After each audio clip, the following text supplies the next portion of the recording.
Good morning. Thanks for joining us again. It's Justin Howard with the Kansas Black Farmers Association, joined again by the expert, our friend Stacey, with all with all of the business for our legislature locally, and just a ton of information that's going to be valuable for all of us. So we're glad Yeah, to have you. Thanks for joining thanks. us again. Yeah. Thanks. Yeah, I was excited to come back on and talk about what's on the ballot because I know a lot of people don't vote because they're like, well, I don't even know what's going on. So part of my job is just voter education, tell people what's on the ballot. Yep. Perfect. So without any further ado, let's hop into it. I know you have some things for us to look at, so let's go for it. Sure. Okay, we just practiced this, so let's hope it works, right? Bada boom. Oh, yep. There we We're go. good. Okay, Yep. voter education. All right. So the first thing to know is that the general election is happening on November 5th. That is the first Tuesday in November. There was an election that just happened a few days ago. That was the primary election. And so I even planned to have this happen after the primary, so I knew who was going to be on the ballot and some things. So the general election, here's one thing I want to say first. Every election is determined by the people who show up, right? Like that's the thing. And historically, our community, one, was denied the opportunity to show up, like first for a long time, and I'll get into that in a second. In the history of voting, according to the founding fathers, everyone loves to talk about the founding fathers, only white land owning men were allowed to vote. So even if it was a white dude, if he didn't own land, he wasn't allowed to vote. Black people were not allowed to Wow. vote at all. In 1870, with the 15th Amendment, that's when Black men got the right to vote. In 1920, with the 19th Amendment, that's when white women got the right to vote. And then there was this 1965 Voting Rights Act that addressed some more barriers like poll taxes and, all kinds of various things. In the 1971, the 26th Amendment set the voting age at 18. I think the logic there was that if a person can be drafted to go off to war, they should at least be allowed to vote for who's representing them. But there's still barriers to voting that exist today, right?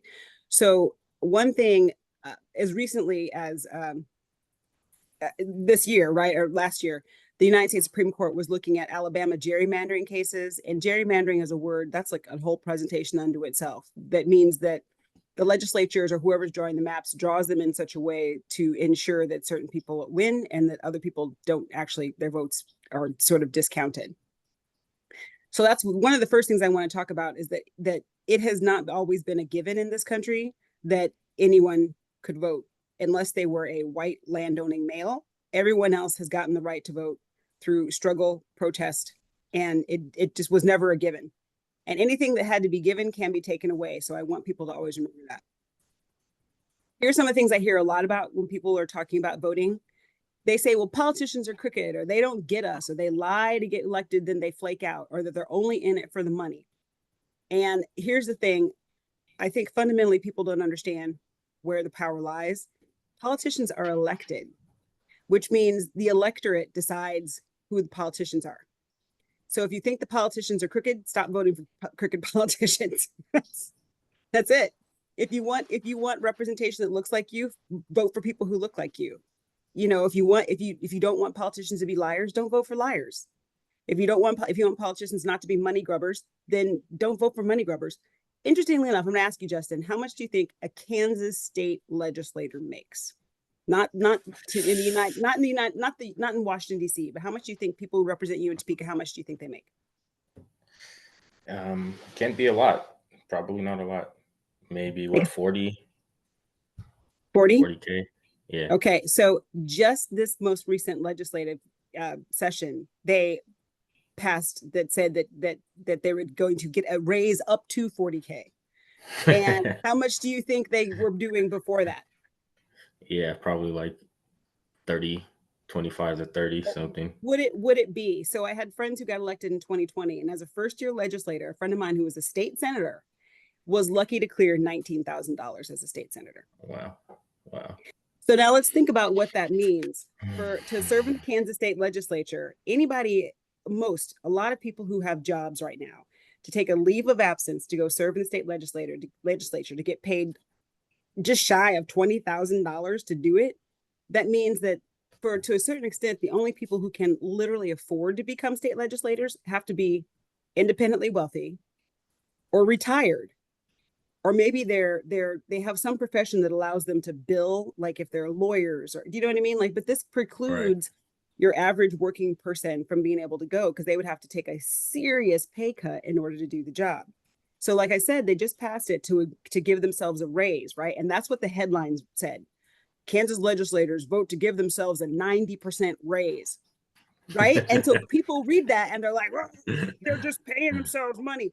But they don't understand that 90% Right. raise got them up to $40,000, would still be, which is still, think about it, that's not a livable wage if you've got Right. kids.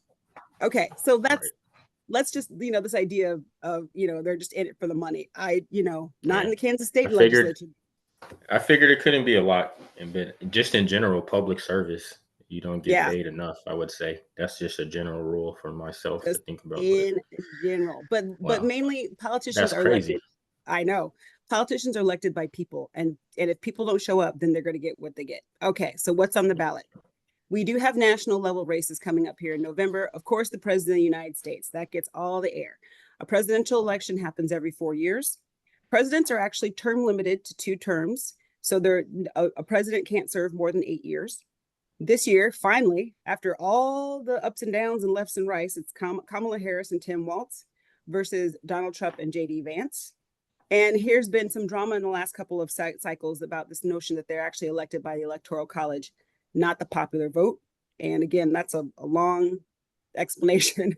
But ultimately, what it comes down to is still the popular vote does count. And the popular vote counts in Kansas because the electors are required to vote the way the popular vote goes. So, but there we go. President of the United States. The United States Senate, there are 2 senators from every state, and they serve 6-year terms in Washington, D.C. Interestingly enough, there are no term limits on the United States senators, whereas the president is limited to 2 terms. The senators are not limited at all. And there's 100 of them, and a third of them are up every 4 years. So the way that lands is that there's no one on the ballot for the United States Senate in Kansas right now. Or 2 people are not up for election this year. Then there's United States House of Representatives. There are 435 people in the United States House of Representatives. They serve 2-year terms. So the United States House of Representatives, 2-year terms. The president is a 4-year term. The senators are 6-year terms. There are 4 congressional districts in Kansas. There's the big first, and that's the one that's really big. I imagine Nicodemus is in the first. Tracy Mann is the incumbent. He's a Republican running against Paul, and I don't know how to pronounce it, Buskirk, who's the Democrat. There were primaries, so it was nice to wait till after the primaries so that I can know who's in it. District Yeah. 2, this is considered this was an open seat because the person who was there decided not to run again. So Derek Schmidt, the Republican, won the primary on the Republican side, and Nancy Boyda won the primary on the Democratic side. So it's going to be Derek Schmidt versus Nancy Boyda. The 3rd congressional district, Sharice Davids is the Democrat incumbent, and in the Republican, I hope I don't pronounce this. I'm going to pronounce this wrong. Also, Prasnath Reddy was the Republican who came out on the Republican side. And then in District 4, Ron Estes is the Republican incumbent running against Esau Freeman. So that's the way the races look for the United States Congress. Then we get to the state level races. These will also be on the ballot. Ooh, let me make one comment. Sometimes we talk about the top of the ticket. Have you ever heard people say about the top of the ticket?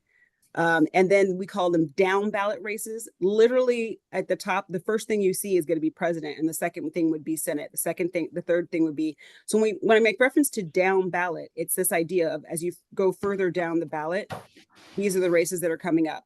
These down ballot races are very important. There's a Kansas State Senate. The state Senate seats are up every 4 years, the same year as the presidential election. Okay.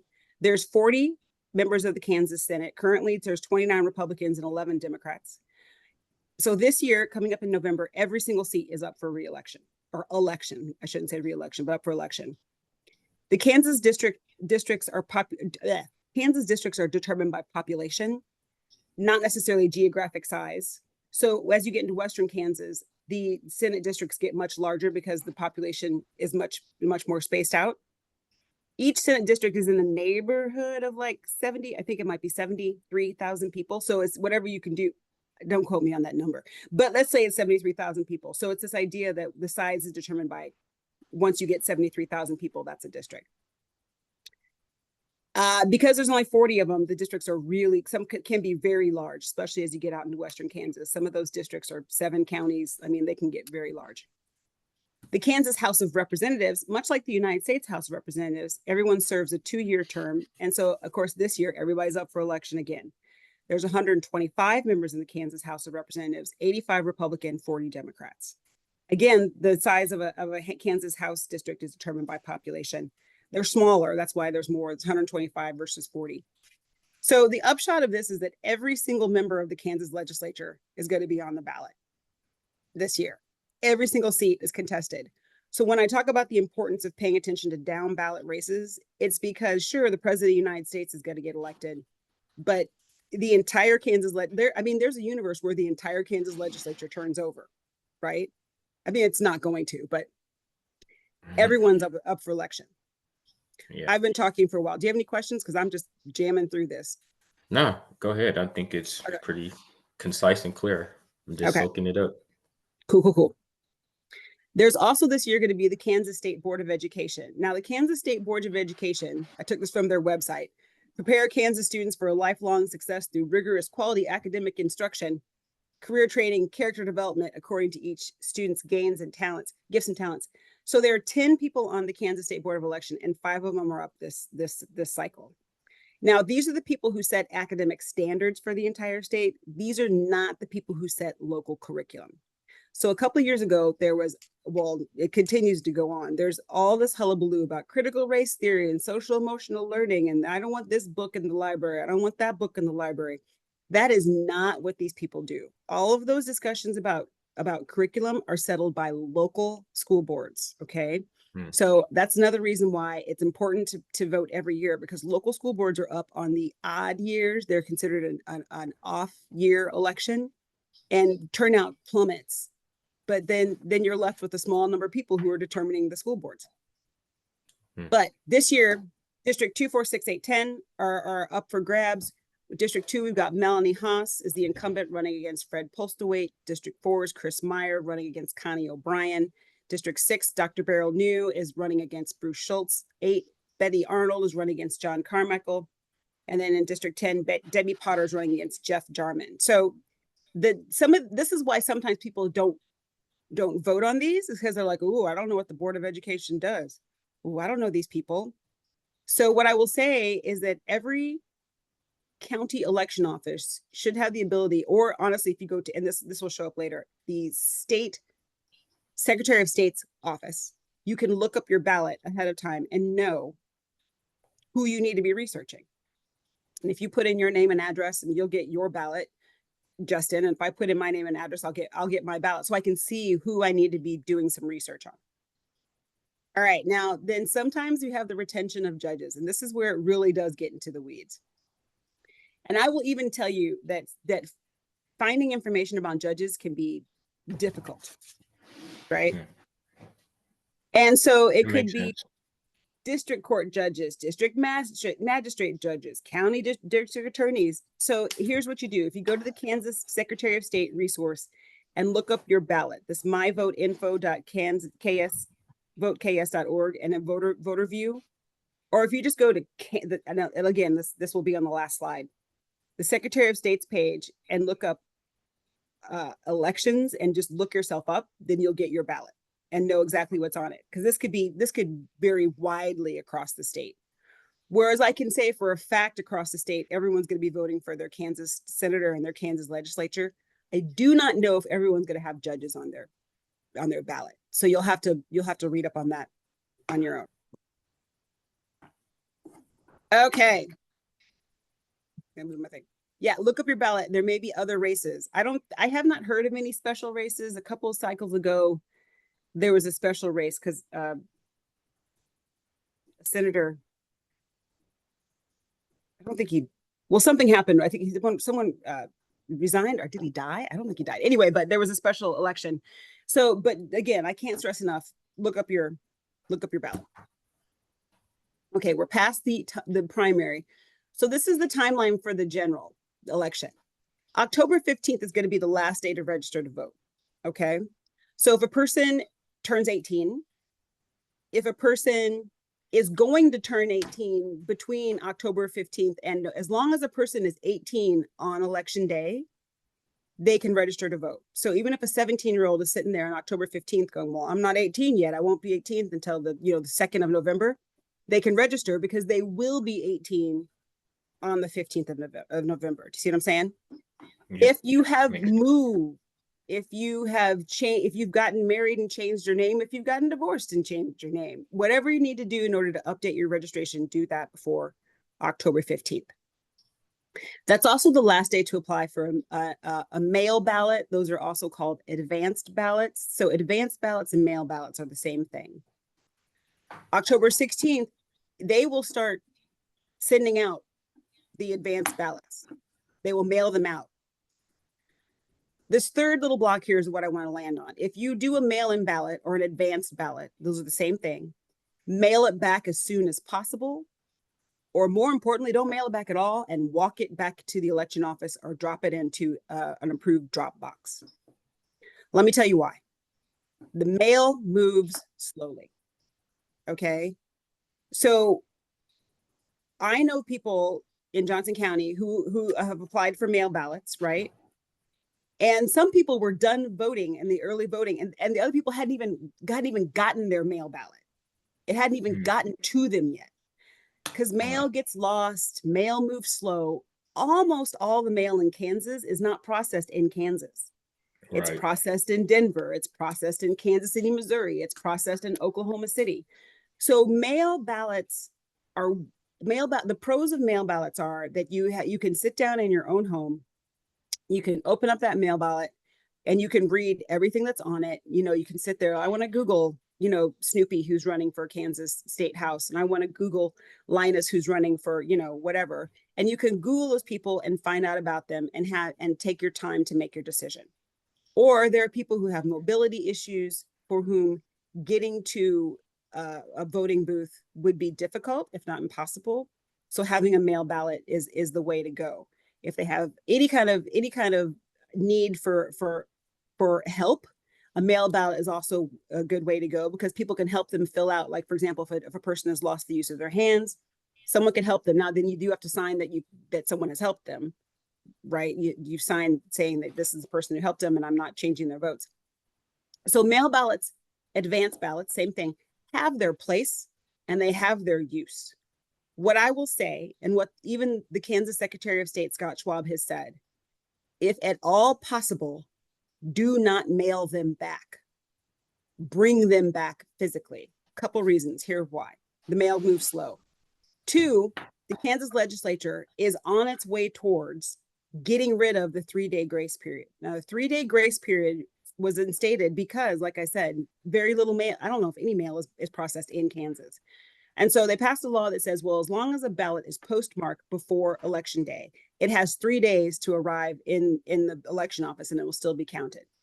There is a huge push to get rid of the 3-day grace period. Okay. Which means, and so the legislature 5 years ago or whatever years ago, who voted overwhelmingly, yeah, we need a 3-day grace period, especially for Western Kansas, because none of that mail gets anywhere quickly. Yes, that's a good thing to make sure that people's voices are heard and the ballots are counted. That's on its way to going away. So if you mail it back, you could get it in the mail on like October 17th, fill that bad boy out and drop it in the mail, and it still may not get to the election office just because that's the way mail works. So one thing I will say, if you have an advanced ballot, it has its place, don't either mail it back that same day you get it, fill it out and mail it back, or find a way to get it in person. All right, now here's the way that that's wonderful, because in Kansas we still have the ability to vote early. A lot of offices, a lot of counties have early in-person voting. So for example, in Olathe, where I live, early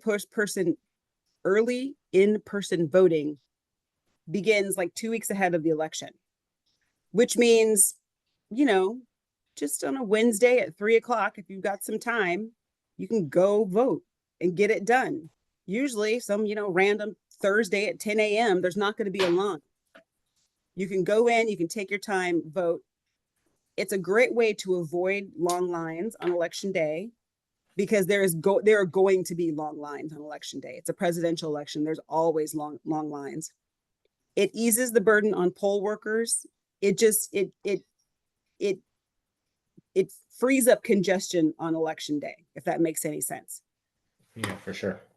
The day that starts varies per county. Like, I was trying to look up, it's not more than like a day off, but I can't say that there's a set day, because some counties have Saturday voting, some counties don't have Saturday voting.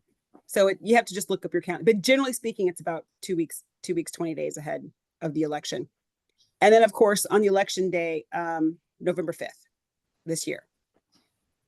Here's one thing I will say. I encourage everyone, if possible, to vote early. If you've got that mail ballot, take it back in early. If you don't have that advance ballot, please find out if your county does early in-person voting and go vote in person early. Here's why. It is a presidential election, and it's a very contentious presidential election, and there are a lot of people who are going to vote. There are a lot of people who are very motivated to vote for president on both sides of the political spectrum. And voter registrations have gone up a lot. They are expecting a lot of people to vote. 4 years ago, on the presidential election, there were reports in Wyandotte County and in Sedgwick County of there being an hour-long wait to vote, and that there were people in line still at 7 o'clock. Now, if a person is in line, if you are in line when the polls close at 7 o'clock, you may be the 58th person in line, but if you are in line at 7 o'clock, stay in line. Do not get out of line, because if you're in line, you can still vote. But even the idea that someone would walk up to an election office and be like, oh man, that line is so long, and decide not to vote, just hurts my heart. Just completely, So I am a big proponent of vote in person early. Take that Wednesday at noon on your lunch break. Just get over there and vote. It'll take so much less time, because there's not going to be a line. Okay? Because on election day, a lot of people are going to vote. Turnout is going to be high. So if you can at all vote early in person, do that. I just cannot stress that enough. That is my mantra. Vote early in person. Okay. All right. So final resources here, and I can, I'll go back to the screen and leave it up, or if you want to put it out in notes. There's Ballotpedia, which is a way where you can look up what's on your ballot. There's a lot of ways to look up what's on your ballot. Vote411.org. We can look up your ballot. Here's what I was talking about: the Kansas Secretary of State, sos.ks.gov. You can look up your ballot. You can change your registration. County election offices will have information about your specific voting location. And then the last resource I want to say is this 866-OUR-VOTE.org. And they also have a 800 number, if you go to that website, to report any intimidation or any kind of voting irregularities. Another thing that our community has often faced over the history of voting is voting intimidation, right? In Johnson County, at one point, the sheriff wanted to put sheriff's deputies at voting locations. So some segments of the population will be like, oh, how nice, they're ensuring our safety. And some segments of the population will see sheriff's deputies and be like, I'm not going near the police, for any number of reasons, right? So if there's any type of intimidation, if there's any type of irregularities, you can definitely report that. This is a national hotline. Organizations like the ACLU, they're ready to deal with voting irregularities. So yeah. My last slide: friends don't let friends skip elections. That's a good one. Right? That's it. I mean, so that's the long and short of what I wanted to say. If you have questions, or if you want me to go back to any slides, we can definitely cover that stuff. No, I think that's pretty good. I feel like obviously if this was live, we would take some questions if people had them. But yeah, when this goes live, if you guys do have questions, just you can filter it through me or whatever. I'm sure Stacey would be glad to help out and answer anything like that Definitely glad that to you help may out. think of. Yeah, and so otherwise, I just think that I feel like education is a huge piece to get people involved and give them an understanding if it was lacking to get out there. And so I think that is really important to be involved locally, especially. Those are the things that directly affect you in your day Yeah, to day. And so, definitely. but yeah, and it's like you said, the least talked about or the least, debated over a cup of coffee in the morning at the donut shop. Those things aren't as polarizing as like the big election is, for sure. So, Yes. but yeah, And yeah, I mean, that's the long and short of it. Our community, the Black community, I hear the other thing I hear a lot is, well, why should I vote? They don't pay attention to us, right? Like they don't care about us. Why should I vote? Well, the thing that I tell people all the time is that politicians pay attention to the people who pay attention to them. right, What that means is that, for example, I have run for office before, and as a candidate, I have access to voter information. I don't know how a person has voted, but I know if a person has voted because polling locations will say, well, this many people showed up to vote, da da da da. So down to the neighborhood, as a candidate, I would know neighborhood A, 80% of the people who are registered to vote in neighborhood A showed up to vote. In neighborhood B, only 16% of the people who were registered to vote showed up to vote. Okay. And that's literally what we know. 80% of these people showed up to vote. I don't know how they voted, but 80% of them voted. This over here, only 16% of them voted.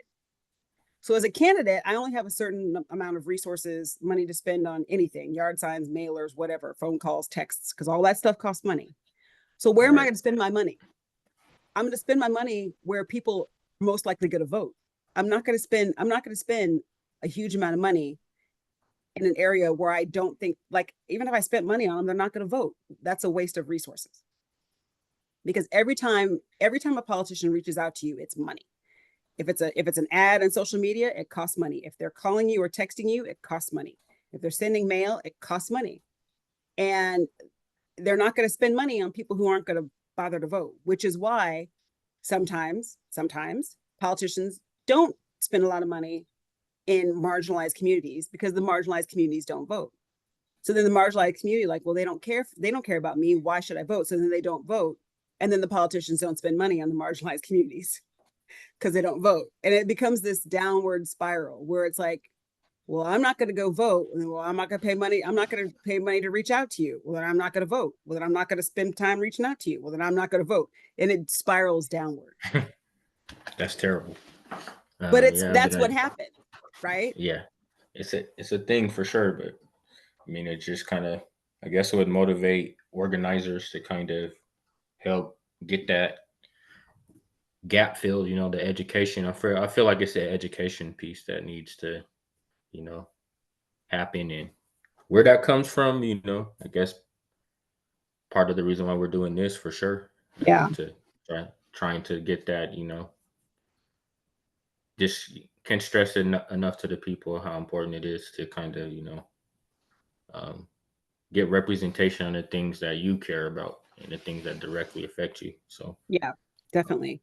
So I mhm. in 2022, at the primary election in 2022, there was a statewide referendum on women's reproductive rights. Do you remember that? Yep, yep, Okay, so yeah, right. That was a primary election in a off year, which meant turnout should have been very low. One might say that that's purposefully why they put it in a primary election on an off year, just to ensure low turnout. It's an idea, it's a thought, it's a hypothesis. There was a huge educational effort, to your point about voter education. There was a huge educational effort to inform people that this was going to be on the election, to inform unaffiliated voters how to vote in a primary, because most times primaries, unaffiliated voters don't vote because they don't have a primary. Again, one could posit that perhaps that's why they put the vote on a primary. There was a huge educational effort to inform the public of what was going on. Turnout was ridiculous. And as you know, the constitutional amendment was defeated. Okay. Here's then what happened. It was an August primary. In November of that same year, across the state, first of all, something like 120,000 people didn't vote. So they voted in August, but then they didn't vote in November. Okay. So, and here's what I know some people thought. They thought, well, I voted in August, it's a done deal. Right. Right? It's over. We spoke very clearly. It was 60-40. It was plain as day what the people of Kansas and generally thought needed to happen. Right. But they didn't vote in November of that same year. And a bunch of people were elected who actually then make the laws, who did not abide by what the primary vote said. So we have to get into the mindset that we don't just vote once. Nothing is done once. That we have to vote every year in every election. It just needs to be a cadence. Every year we vote. Every year we vote. In every election, nothing is done.